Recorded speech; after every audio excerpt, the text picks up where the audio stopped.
Hello, everybody, and welcome to our conversation in our series on seeking harmony. Today, we are going to be looking at a few topics that we found in this past week that have been quite topical for us and that we believe would be good to have a conversation around and to unpack in terms of finding the truth at the core of what is actually happening in our world today. So as we continue, I'd like to just introduce our new team member, Andya. Thank you for joining us. Welcome. Please, if there's anything by way of introduction, please feel free to share that, and then we'll carry on from there. Okay. Hello, everyone. I'm really glad to be part of the team. I officially became a student of Jeff and Shaleia about 6 months ago, but I've been kind of following them for many years. And, I'm happy to have the opportunity to volunteer in the Church of Union and looking forward to the conversation today. Awesome. Thank you. Welcome. Thanks. So for our conversation today, I feel like there were quite a few topics that stood out for us. And one of them was an article that Andya shared around wage laborer suicide rates. So, Andya, would you like to introduce the topic and to give us a little bit of a background on the topic itself? Sure. So, basic synopsis of the article, it was touching upon how COVID has affected or how there's been a big increase in suicide rates since the lockdown due to COVID in India. And it's very much affected the wage laborers and farmers within India. I think about 75% of the people that have lost their jobs since COVID, it's concentrated within that group.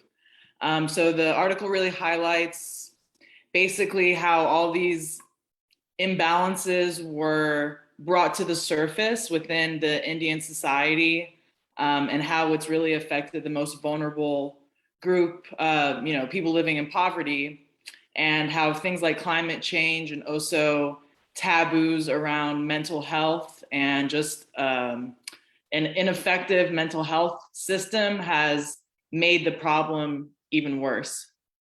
So that's the basic breakdown. Was there anything else that I need to touch upon? No, okay. I wasn't sure.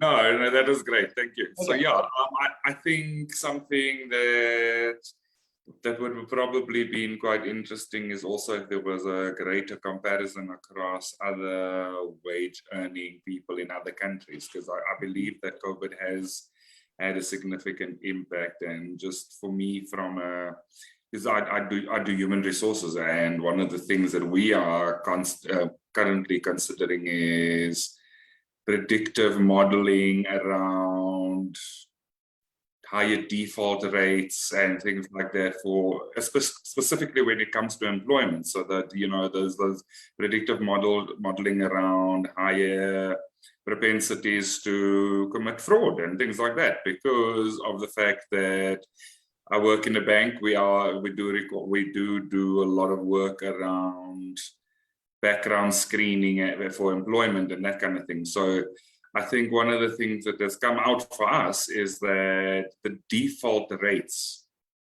as a result of COVID on people's current debt has been exponentially increased as a result of COVID, which could also be a contribution or a contributory factor to why we're seeing a change in the prevalence of suicide rates at certain levels of people. And specifically, where you're not really capable of able to really handle what has happened over the last few years. I think it would be interesting to see how that pans out across more sectors in more countries. Yeah, I agree. I feel like that's what kind of stuck out to me is the the familiarity of the problem, because I feel like we've had those issues in the United States since COVID hit, because once again, it affected people in the lower income brackets in terms of, either losing their jobs or not being able to work the hours that they needed. And it just seems like the way society is structured, it kind of takes the power from the individual, or they have that illusion that they don't have the power and they're all dependent on these social institutions, which don't necessarily, support their needs. And it's just kind of, I feel like it's a sad trend that we see around the world. And COVID has kind of just brought it more to the surface. I think it's shined a light on issues that we've been having for a very long time, I think. Yeah, one of the things that was highlighted in my new job was that there was a healthline, calling healthline for, employees. It was one of the very first things that they introduced us to. And I live in a country where we have, kind of that security of a minimum wage and a lot of health and social security as well. And even then, the mental health of students and minimum wage workers has been declining fast because of COVID.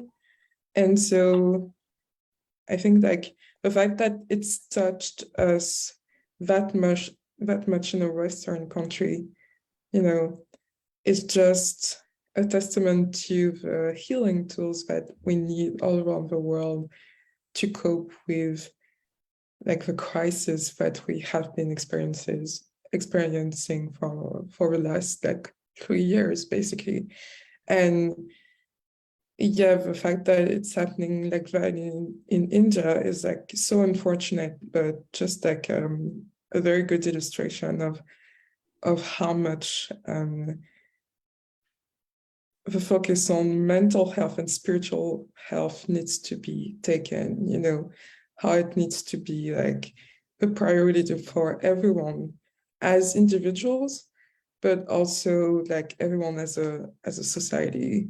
Countries need to put that forward, and I feel like some of them do, kind of marginally, but I think maybe it's pointing to the fact that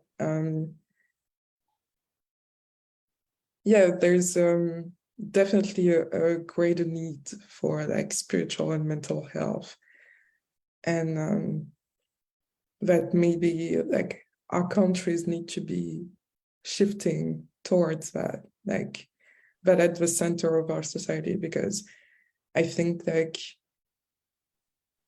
what helps me cope, to say, is the spiritual work that we do here in the Church of Union. And we have kind of a system that is focused around healing and self-help and self-love. So yeah, definitely I feel if everyone has that as the focus of their life, we could have a big change and help a lot more people, So I don't know how you guys feel about that.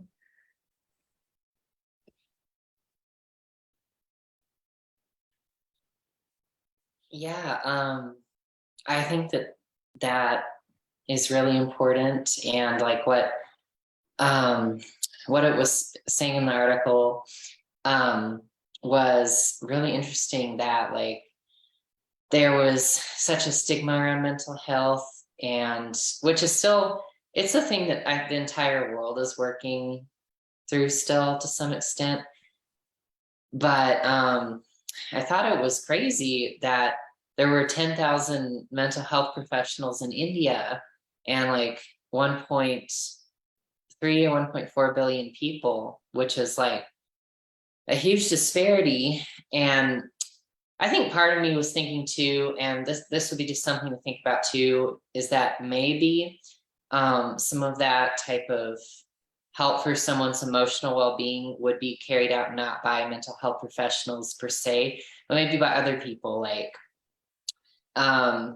people in like the religious communities or something like that, but I don't know. But that definitely stood out to me. And I also felt like I think the main spiritual issue that stuck out to me from the article that we were reading was like how,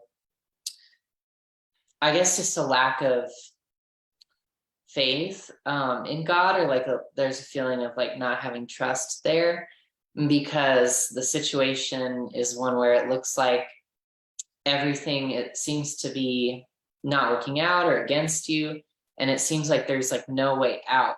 And those are the situations, at least that I was reading about there. And so to transcend that situation, you really have to have faith, you know, in like God or the universe or love or something, you know, have faith in something better in order to get out, because otherwise you just look at it and you're just like, there's like no solution out of this. And people decide sometimes to like, they don't see it that is possible, or they don't feel the will to keep loving themselves through the situation.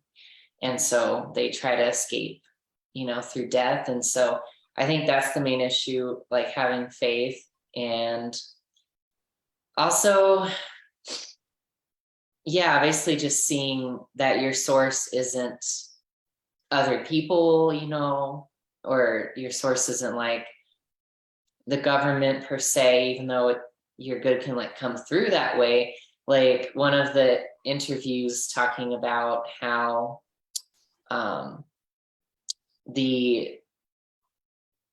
like the young man who killed himself, his mother, whom he lived with, was saying like he was such a source of support. He was such a source of, you know, I don't know, just this and that. And I think she said that a couple of times. So I was like, yeah, I think that's what what this is about like seeing that you have your own connection to source, the capital S source, you know, and it's not just like this person or that thing or that, you know.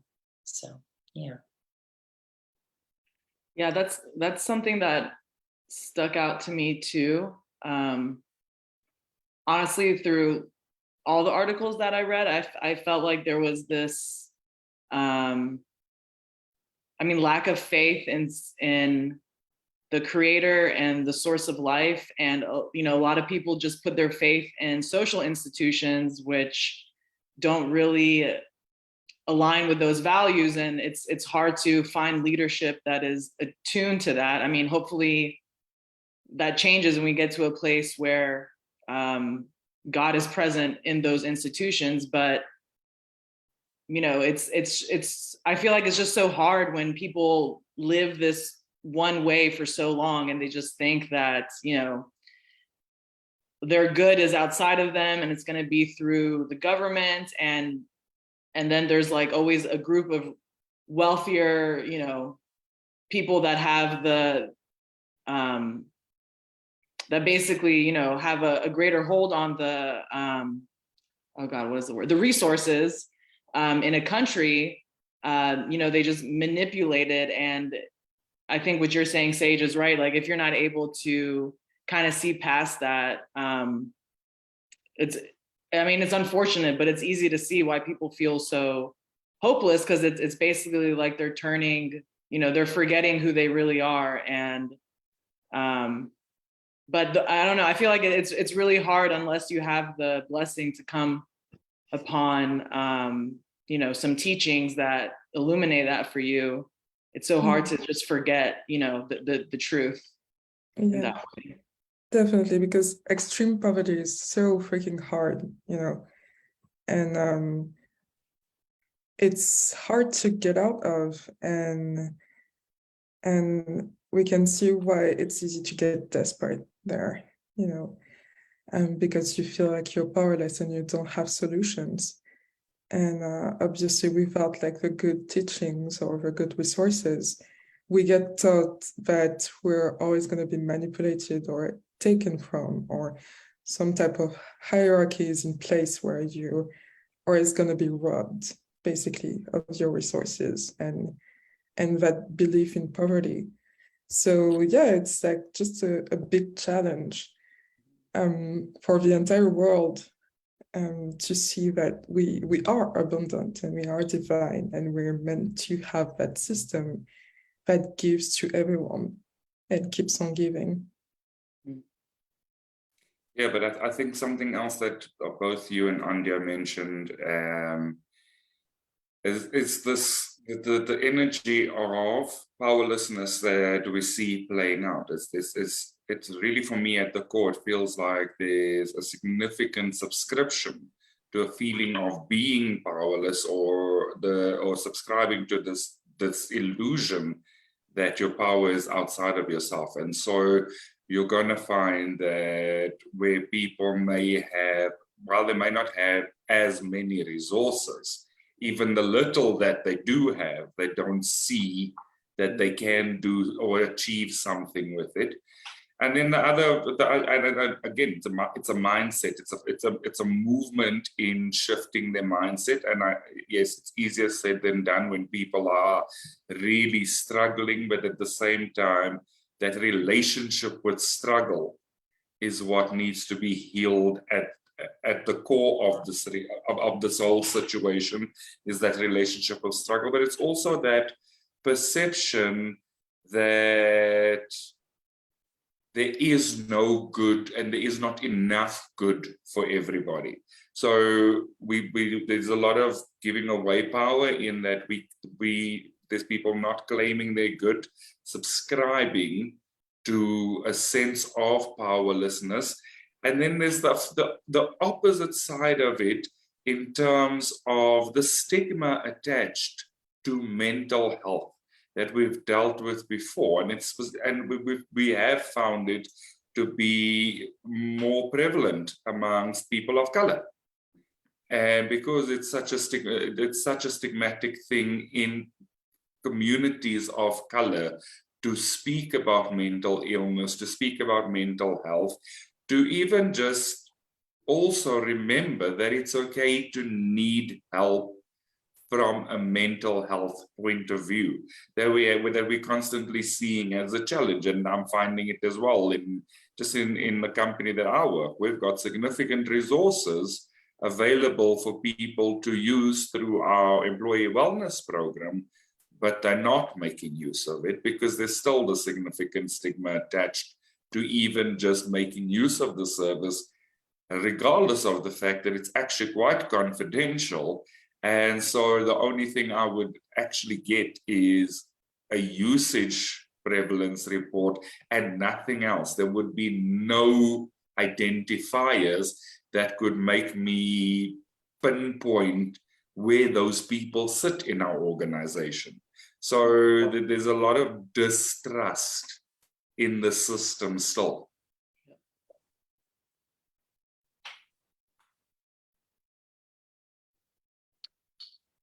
Yeah, I think that it maybe too, it comes from like, that aversion comes from just feeling like strength is like suppressing those feelings that don't feel good, and it's like not showing them, when in truth strength is the ability to confront them and to be vulnerable about them, you know. And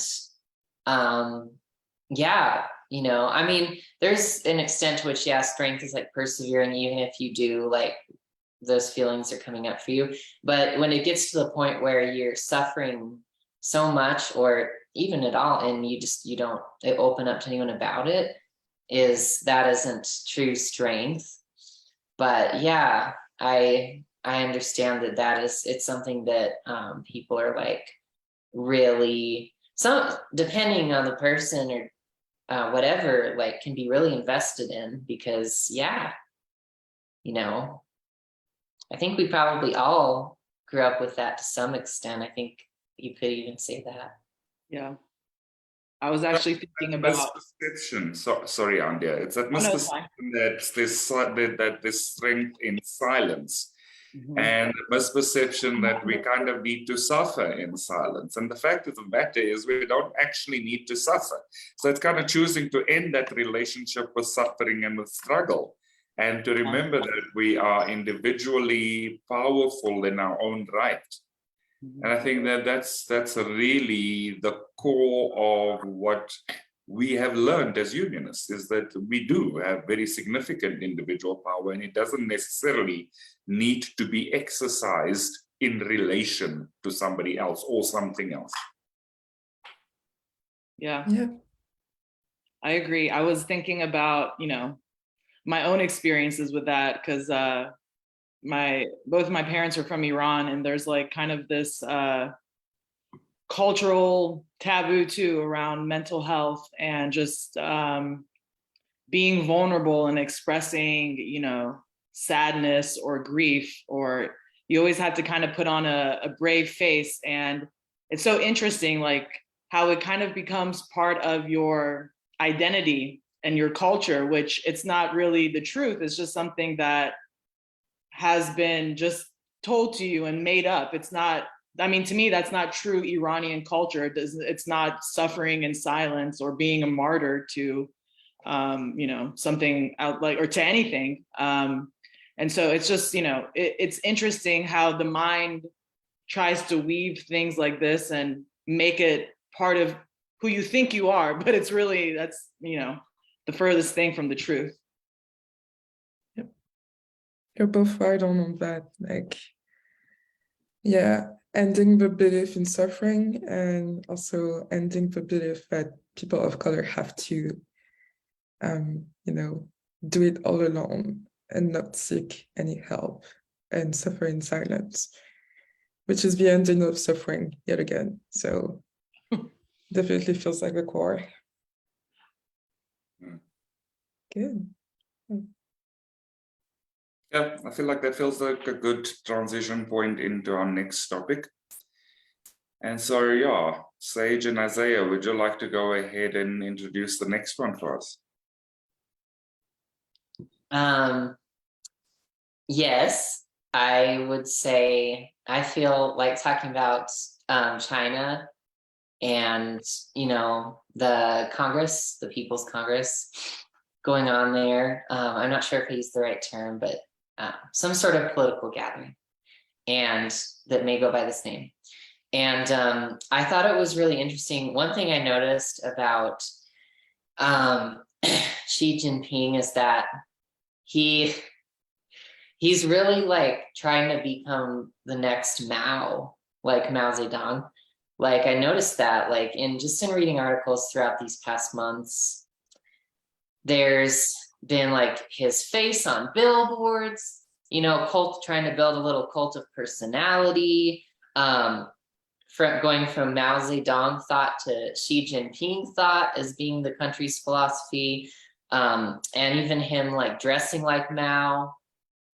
And yeah, I was just like, I don't know, I can't help but find this rather humorous, because I think it explains itself. But I thought it was interesting though, because why and how he and China are going back in this direction of like a more totalitarian style of government and leadership. And yeah, basically, and that's I think that's basically the main aspect of this, like People's Congress now, and like him possibly securing like a third term, which is something that only became possible recently, right? Because the law was changed a few years ago for that to be possible. So yeah, I don't know. What do you guys feel about this topic? Yeah. Well, not only is it trying to secure a third term, but it's trying to secure it in like 3 positions. So head of parliament or Congress, a prime minister, and also president in 2023, if I'm correct. So it's definitely kind of telling of which direction China is going to go to. And also I felt like aside from, the articles kind of explaining how the politics of this end of year and next year will work for China, there were also like adjacent articles saying like, what are Chinese people looking forward to in Xi Jinping's mandate? And so it's like, well, what about other candidates? Is there anything else than the Communist Party there? Because it seems like everyone is talking about that and like announcing his victory. Not only announcing his victory, but like not at all exploring anything else but that. So it's definitely confirming this kind of totalitarian view of the Chinese government, and like kind of going away from,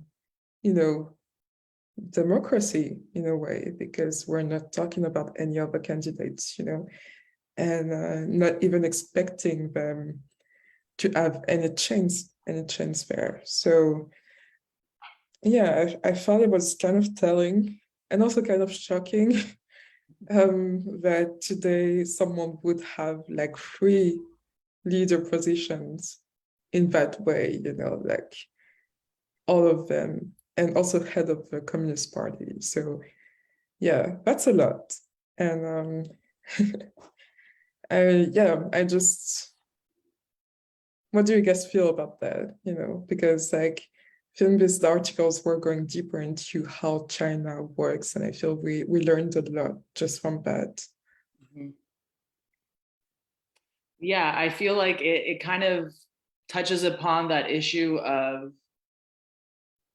power and, the sense of powerlessness. Because I feel like on some level, even though he's the leader of the country and, the people supporting him are in higher ranks, this need to hold on to power and like be so resistant to change, and the fact that it's all like there's like 8 men that make these decisions and there's like no diversity in the Congress, and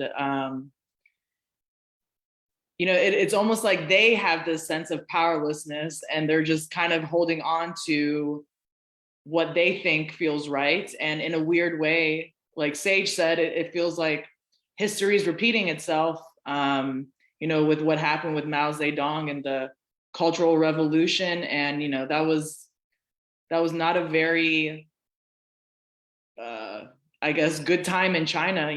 There was a lot of violence and just a lot of corruption going on. So it's interesting and kind of surprising too, to me, that those issues seem to still be present. And, even though so much time has passed and, they've progressed a lot economically. So that's kind of what comes to my mind. I think you may have touched on something quite important in that sense of the desire to hang on to what limited power they have, but also the significant resistance to change. So they've progressed very, very much on an economic front based on the fact that they are a bigger manufacturer in the world, and so supply cheaper labor. They progress through innovating, probably at the expense of certain healthy practices in their country. But we kind of find that that's what happens when there's a very concentrated few making decisions at the expense of the country. So we kind of have to wonder what is happening in the mindset of Chinese people, that they are allowing almost their power to be taken from them, because it feels like a very taking energy with this kind of total control in so many spaces that are, for lack of a better phrase, they are literally the most important, most influential spaces in Chinese culture. for the Chinese people, for the country. So what is it that is contributing to people believing that they are powerless in relation to these people that sit in those significant political positions? And what is happening that is allowing them to allow people to consolidate their positions in such a powerful way? Because there's a big power play, and we need to remember that at the government level, at the parliamentary level, at the country level, at an economic level, there's a lot of control. And over the past few months, we've seen articles about that control crumbling in certain places because of the fact that they have probably entered into some practices that were on the questionable side of ethical. So we kind of have to wonder what is happening with the Chinese people at the ground level, that they are letting go of their power and walking back into a relationship with struggle, because it feels like that to me. And maybe it's karmic debt that they need to pay off. But even if it's karmic debt that they need to pay off, we need to kind of go, well, like, we understand that there's a level of karmic debt here. And so as a nation, there will be some karmic debt that they would have to pay off. And maybe this is the way they're going with this decision, or this lack of making reasonable decisions. Well, it feels like there's still a change in the choice they're making that needs to happen. And maybe if we're trying to connect the dots of all the time we've been talking about China, well, basically, they gave all the power, Chinese people gave all the power to the government on the promise that the government would make them overflow with money. And when the government asked them to invest in buildings and real estate, so as a way to invest their savings in something that would make them wealthy. And then the real estate companies used all that money, instead of building things, to buy things from the government, to have more access to routes and more territories. And this government is mainly composed of these 8 men and their parties.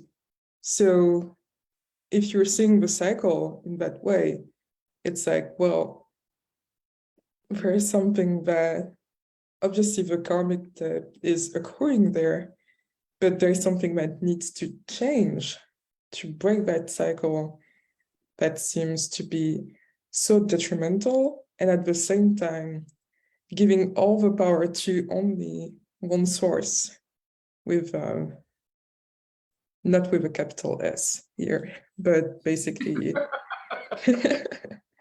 you know, it feels like everything is coming back to the Communist Party, in one way or another.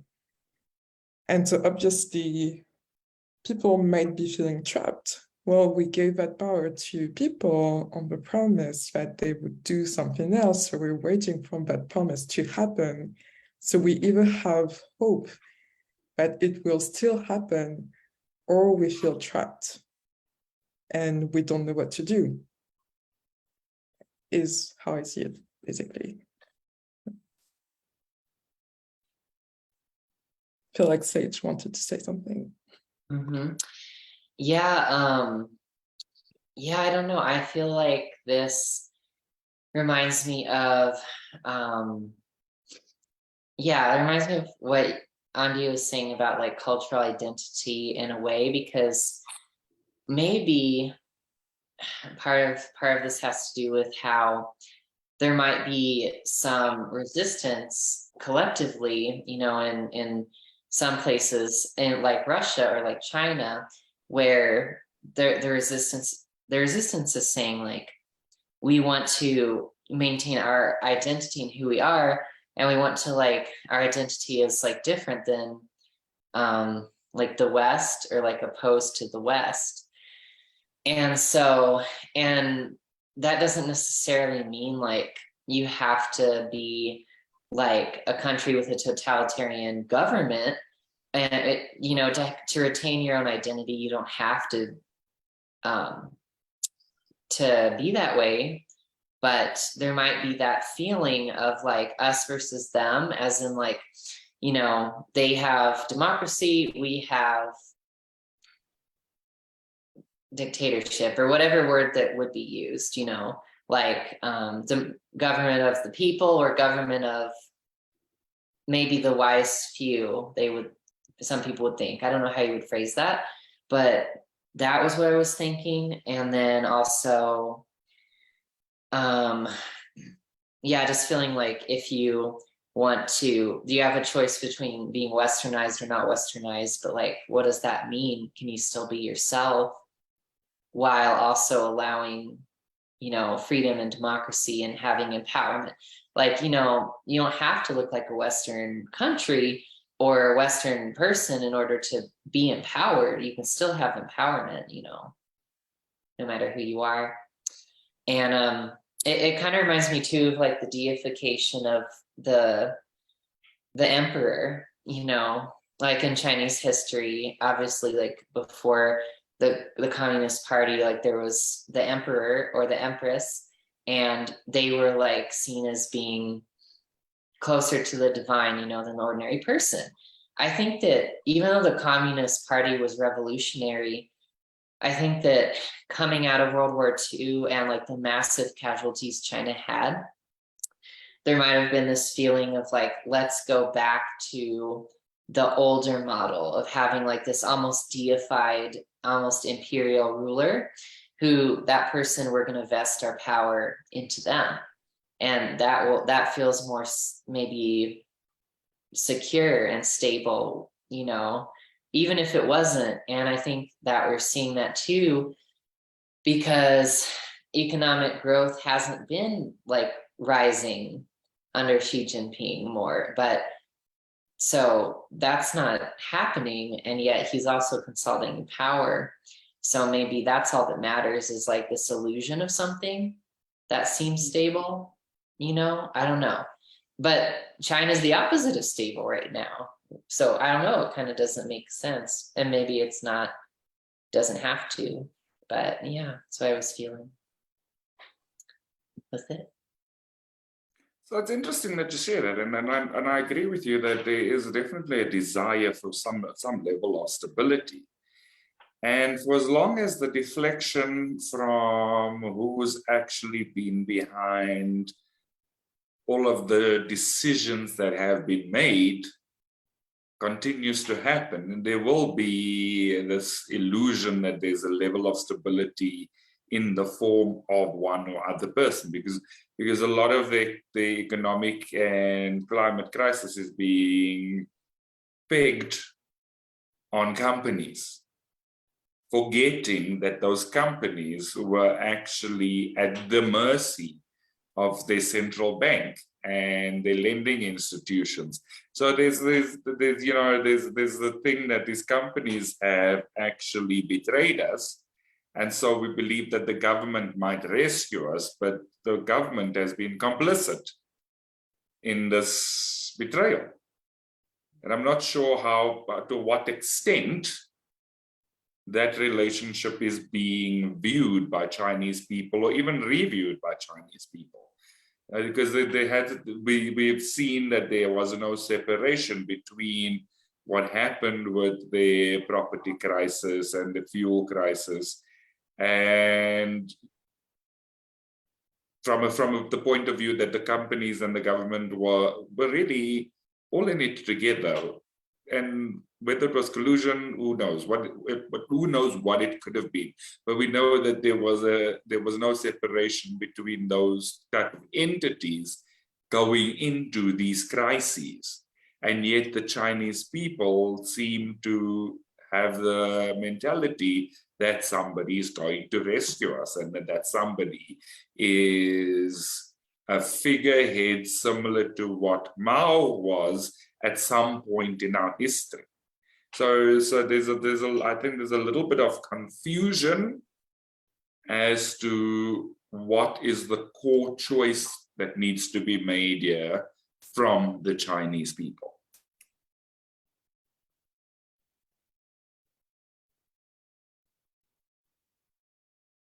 It makes me think of a more general problem in politics worldwide right now, is that a lot of people are searching for a miraculous solution in the person, in a political figure. And maybe like India, what we're seeing in China is like the extreme of a choice that consciousness is making, in saying like, we're dying, basically save us, and seeing the power outside of themselves and in someone human, instead of seeing the power in the divine and source and in themselves, because they're part of that divinity. And so, it's making us look, take a deeper look, I guess, into the choices that are being made, because as dangerous as we're seeing this type of extremisms and tyrants rising to power in so many countries, people are still choosing that. And so I don't know if it's like a desperate choice, because they see this as their last, string of power, or see this as other parties did not save us, so we're gonna do it that way now, or other people did not save us, so we better buy into what that people is saying because it seems different and because it's communicating in a different way. And it's deeply, I guess, from both people and both the government, what we're seeing and what we've been talking about for the past few minutes is that deep misunderstanding and maybe missing the point of where the power actually is and where the truth actually is. And so there will have to be a deep and big healing there, in saying, hey, there's no miraculous solution in one person. You need to have power there, and you also need to have someone that represents you, not just saves you. Because there's no like desperate situation that calls for dangerous solutions. Basically, it's not desperate because we don't live on a planet that choose for desperation and not peace. We choose peace. So we need to believe in our power there yet again. And maybe we'll know more about that or go deeper into that in the future. But it seems like it's highlighting like this big global need for a change, in my opinion. Oh. So with that, I'd like you to introduce our next topic, where people are actually choosing their power and choosing to actually be represented. Our next topic is a bit more joyous. It's basically our LGBTQ section and the changes that we're seeing all over the world, mainly this week in Tokyo, and in one of the largest Mexican states, where changes have been made to policies in terms of, in Mexico, same-sex marriage, and in Tokyo same-sex partnership. And so it's really like a good thing. And I think for Tokyo, basically, because like the Japanese population has been resistant to same-sex partnership and recognizing LGBTQ rights for so long. Yeah, it's a big change in the right direction. And I'm wondering what it's highlighting, because we've seen like some of these global changes in different parts of the world a few months back. And there is a deeper truth under them. I'm thinking about like the change in the policies in Singapore, and we went to the core of that. And so, yeah, I'm wondering this week, what is like causing this deeper change in these parts of the world, and how do you see that, and what impact does it have? It's interesting because you can feel the difference, like as we talk about this topic and the previous topics, like it feels like the difference is the people in Mexico and Tokyo are choosing to believe in themselves and in their power, and taking that back. Yeah, and I don't know, you can just feel it in the energy of the situation that's happening there.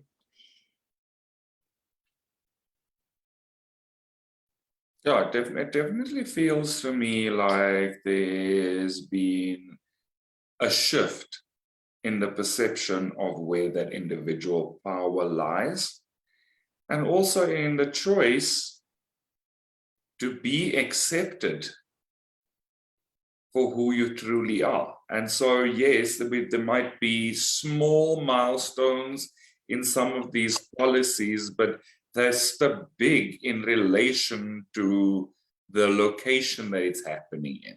So, for instance, as Joreen shared, with Tokyo, it does feel like it's been a much more patriarchal society that has been very much opposed to what they would have not understood and accepted culturally. And there seems to be a significant shift at the national level that can only influence the culture going forward. Similarly with Mexico, I believe that, and I mean, I know very little about Mexico, but I also feel like culturally, it's kind of been a space that has been very uncomfortable and probably quite violent for people that haven't been allowed to be themselves. And so to have those type of shifts in those cultures where they may have been very traditional about how they viewed life tells me that there's a significant shift in releasing the illusion of powerlessness, but then not only releasing the illusion of powerlessness, but truly stepping into self-acceptance, because the reality is shifting in such a way that it is allowing for greater self-acceptance, but that has to have started somewhere. There has to have been a significant choice of acceptance for that type of shift to happen at such a significant cultural level. Mm-hmm. I definitely feel that, because it's important to note that the state that is mentioned there in Mexico is actually the state of Mexico City, and that apparently it's the 29th out of the 32 states of the country that has been accepting and changing their policy. So the fact that it's the largest state and also the capital city, and that it like took so long for them to have that change, but now it's like such big news, is very much an illustration of like the country shifting, but that the fact that people have been working towards that for so long. And same for Japan and Tokyo, because people have been very vocal about saying that it's been long awaited, and that they won't stop at that. Marriage is next. So yeah. Yeah, I thought it was cool. It's interesting because it feels like, you know, perhaps in Mexico, the feeling is that even though there are some elements of culture or some people or individuals who might feel very like, you know, have very traditional conservative views, and like Catholicism is very big in Mexico. At the same time, there's a feeling of like needing to respect individual liberty, nevertheless, and it seems so broadly distributed, that sentiment in Mexico, because like 29 out of 32 states in Mexico permit like legal recognition of like same-sex marriages. And it's interesting because, you know, in the United States, like to compare those countries, like I feel like a smaller percentage of states in the US legalized gay marriage of their own accord before the Supreme Court ruled and said gay marriage, so same-sex marriage should be legal. You know what I mean? So like in those states, were it not for the Supreme Court, gay marriage would not be legal in the US. But in Mexico, it's like a big majority of states legalizing it, independent of the federal government. I thought that was interesting, you know, and because it's like, it's almost like, it almost feels like even more empowerment for that to be, because, you know, you're just having like 9 people on the Supreme Court. Of course, you have like so many people contributing to these cases being won and these cases going to the Supreme Court, and it's like a long effort. But in the US, it was implemented through like the Supreme Court decision. And in Mexico, it's largely just been implemented by the states, you know? So that was cool for me to think about, because I'm like, you know, what does that tell you about, I don't know, the choices being made, the mentality? Yeah, I think that's a really interesting point. Just the difference in how the issue of same-sex marriage, how it's developed in different countries, and you know, even though similar things are happening, you know, I wonder if it does have to do with the, you know, the choices. Are people in Mexico overall feeling more empowered, and is that why we're seeing more individual states do those things, whereas in the United States, you're right, like it's very different. I mean, there's still so much resistance to things like that, even though it is federal law. You know, depending on what state you're in, that stuff it doesn't matter, you know, and governors try so hard to undermine the federal laws sometimes. And so it's interesting that you brought that up. I also agree, though, there was a lighter energy in these articles. And it's nice to see that, at least in this one area, you know, of like accepting yourself and who you love, you know, there's people really fighting to empower themselves, and hopefully it trickles down to other aspects of, you know, also feeling empowered in your job and family life and just other things like that. So yeah, that's where my mind went. You're touching something very deep there. And I think like Shaleia also mentions it often, like when love and family are healthy and empowered, like the whole country can blossom.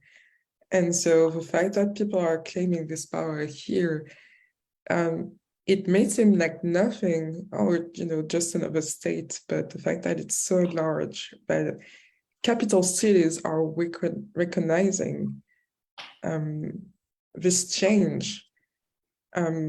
it's telling of the whole country changing and maybe choosing even more like love and therefore health and prosperity. And so, yeah, basically, I definitely agree with you in thinking that it could be linked to development and people's abundance. And actually, we're talking about the same thing that we've been talking about for the other two topics, but like seeing like a different case study, and how like power and abundance are definitely coming from inside, and how it can be represented in society and in different countries. So I think it's definitely good that we had like that kind of parallels to go deeper into like the core of how we work as human beings, and how like our personal power is very important in this case. Yeah, and I think what's important for us to remember is that as these shifts take place, we'll probably start to see more and more of this dichotomy of like really showing where the choice to own your personal power is working really well versus where it's not working very well. And so again, that comparison of the case study is probably a good space to be in, because it does allow for the observer to go, well, what is the better choice here? And yes, it might be significantly contrasting, but I think it's also the contrast that highlights why the personal choice is so important. So I definitely believe that the two sides of this coin in relation to choosing to be accepting and accept yourself and your power versus giving your power away, because in certain instances in our past stories, it does feel a bit like just giving the power away as opposed to the power being taken away. So I just feel like the dichotomy is very good to see, that the two sides of the coin are good to see and highlight, so that we see how it pans out going forward, and also highlights to people that you actually really do have a choice and you have power in that choice. So with that, I'm going to say thank you to everybody for our conversation today. We have just about reached our hour. And thank you to everybody else who's followed us.